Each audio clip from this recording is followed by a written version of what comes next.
Hi everybody, welcome to A Room with a Review on Mindwiseman's channel, aka Maverick Outdoors. And I'm just going to do a bit more of an in-depth review on this next stage of outside cooking equipment on my one-man dual fuel Coleman stove. Now before I go any further, these are my own techniques that I use based on obviously the instructions. If all else fails, read the instructions. No, read the instructions first to get an idea of what it is you're using or you're going to be applying for cooking. But this is just the basis to give you an idea on the safest way and the most efficient way that I find to actually use this cooker. So anyway, here goes. Okay, we're just going to do this one thing at a time. Here's the filler cap. You unscrew it. Around the inside edge is a rubberized O-ring, so that when this is done up tight, it seals around the edge of the filling opening and it will make a good safe seal. Now this is the fuel funnel that comes with the cooker. You'll notice side view, from there to there is shorter than obviously here. The longer length is the underneath. So having that as the baseline underneath, when you look inside, you'll see a little angled piece of tube which is coloured black, goes horizontal, stays horizontal just like my index finger, not turned up, not turned down. So then when you insert the filling funnel into the hole of the fuel receptacle, the longer length is underneath, the black piece of tube is horizontal. That needs to be there because it acts like a safety valve not to overfill the fuel container. So I'll put that in situ. That's the longer length. I can see the black angled piece of tube is horizontal going across. Now I did previously fill this up, but imagine if I was pouring fuel into it, this would fill up and then start to drain into the cooker fuel tank. You just fill it up gradually until it drains through. To get this full to its safest capacity of fuel, you'll fill this up, the fuel level will rise, and when you see it start to stop or slow down as it rises up to the black angled piece of tube, you stop pouring in. And the fuel level will stay in the funnel.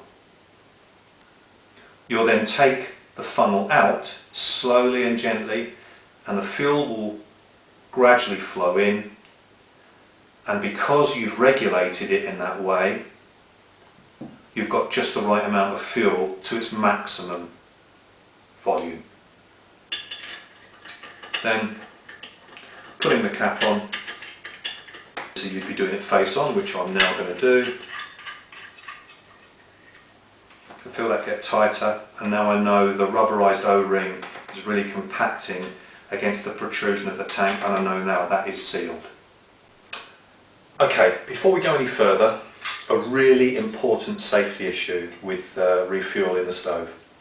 As an example, if I've just been cooking and the fuel runs out, I will wait for it to get totally cold. I won't attempt to refuel it while the cooker ring is still hot. I will wait until I can, for me personally, I can touch it and it's freezing cold around every single just by from experience of using this in different weathers at different times of year. It will obviously take longer to cool down on a really warm summer's day or evening, but on a winter's, autumn afternoon, evening, it's obviously going to cool down quicker. But the point is, never refuel this until this is totally cold metal, and then proceed to get it ready to prime up again. So anyway, the next process we're going to do is, once we've filled it up with fuel, is utilising the primer. Okay, we've refueled it. Now the priming rod. The objective of this is to pump air into the fuel that's in the fuel container to create pressure, so that when we switch it on and want to ignite it, the flame is vapour. because of the priming of the air we pump into it. Now the instructions say prime it for 25 times once you've filled it up. Now if I were to undo the fuel cap now, there'd be no air in it. If I were to pump it and pump air into it, then stop and seal the priming rod and slowly undo this, which I would advocate never to do.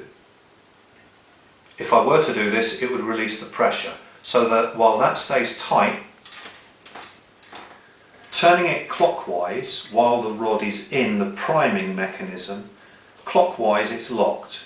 The instructions say to turn it about 3/4 to a full turn and it releases the lock.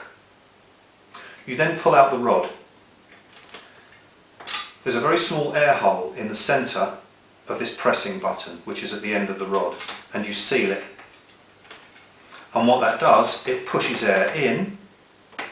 You keep your thumb or finger on the end of the rod and it comes back out again. It's got a non-return valve, so if you imagine when I press, it opens the valve to let the air go in, but then when I draw it back out, it closes the valve and stops the air from escaping. So I'm now going to prime it. It says 25 times, so I've done it about 6.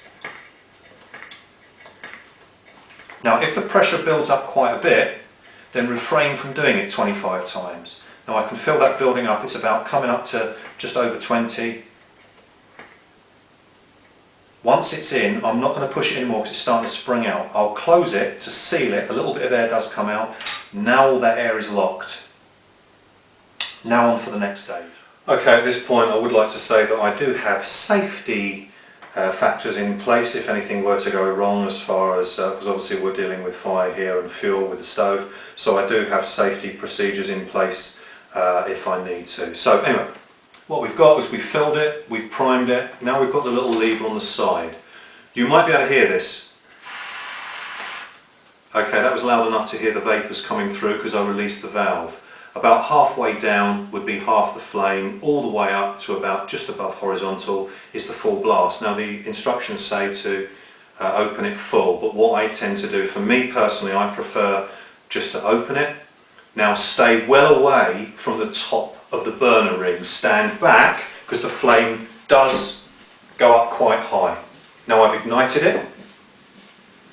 I'm monitoring the flame at the moment because if it starts to flare, I'll turn it down.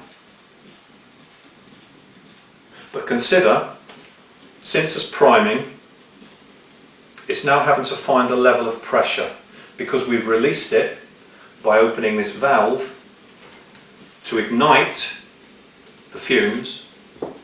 Now the instructions say to open it nearly full blast. What I do is I just keep it slightly less. You can hear it, you can see it. You open the priming rod just as we did previously, and you're supposed to pump it for about 30 seconds to 30 pressures.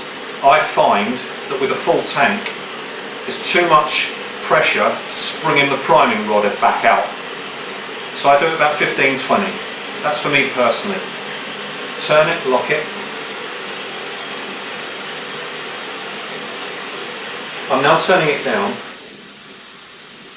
That was just full blast. Here. When you get that sort of rounded oval type flame, that's when you know the pressure is right within the fuel tank and it's safe to start cooking. Sometimes if you don't prime it right, you'll open it, you'll ignite it and it will be a big wavy flame, which means there's not enough pressure. Again, I've got used to it, I know the right pressure. Okay, what I've done is taken the light down a little bit so you can see the colour of the flame. Now that's on very low. If I turn it up a little bit more, that's near enough on full blast. Although it's not turned fully up, I can tell by the sound of it, that's going down. That's full blast, even though I haven't pulled the lever right up to its fullest point. So I know that's at its fullest. I'll just take that down. Now I'm going to show you what I meant about earlier. I can switch it off. There. Look. The inside of the ring is glowing red, so it's still ignite, which I'm going to show you now. I'll turn that back on and it comes back again. So I've got that on low. Now I'll fully switch it off. I've switched it off, but you can still see there's a little bit of pressure that's still travelling through the mechanism. Now you can hear the flames starting to die out. It's a bit like water going down a plug hole, it all blows down. Now you can see the flame is out, but it still could ignite. Okay? Now I'm going to leave that. All around here is red hot. The container isn't, but all part of the section that connects for the flame to come through, and the whole heater element will stay hot. I can just touch that and I can just feel that's hot. But I'm only doing that because I've done it before. Okay. Okay, this has been switched off now for at least about 15 odd minutes, at least 15 minutes, and it's still sort of warm. It's not of a temperature where it's cooled down where I could pack it away in the bag and go on the move with it again. So it's still warm, and it tends to be warm all around, from not necessarily the little plastic lever, but where the tubing comes up, you release the valve, the vaporised fuel comes through the tube across and then feeds into underneath the cooker ring here. And there's like a little grid filter right in the centre that allows all the vapour to come out and of course ignites, and how you regulate this will regulate the flame. This little rattly device here, they call it a wind protector, but it's really there as part of the stand. If it wasn't there, obviously the breeze could get in closer, but it's not going to be as beneficial as actually having a proper windscreen around it. As far as time period of using this, it will take about 3.5 to 4 minutes full blast to boil up a litre of water. If you have it on half, which I tend to cook it on more, like heating up beans or some tin food or something that's been pre-cooked, it's really quick. I mean, if you think of this the same as you would use your oven or cooker in your own kitchen, this is about the same timing, but obviously a smaller version, so that gives you a bit of a perception of time period of cooking. It's no real different from a gas ring on a cooker or an electric ring on a cooker stove.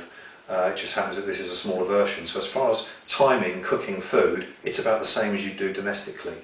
The spec on it is supposed to be about maximum 6.5 to 7 hours.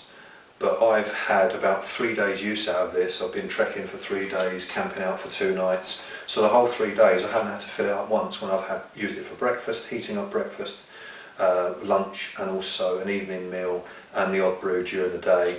That spread over 3 days, this has actually been able to cope with it.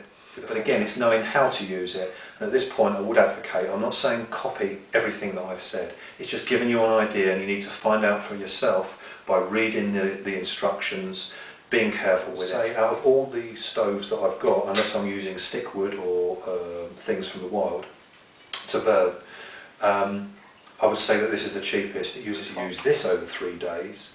Admittedly, it's not going to be as efficient as quick as this, but if you were to use this over 3 days, it's going to be more expensive because, of course, these don't last. This is just a guidance from my angle of how I use this. And please be responsible if you're going to be using one of these and applying it to your outdoor activities.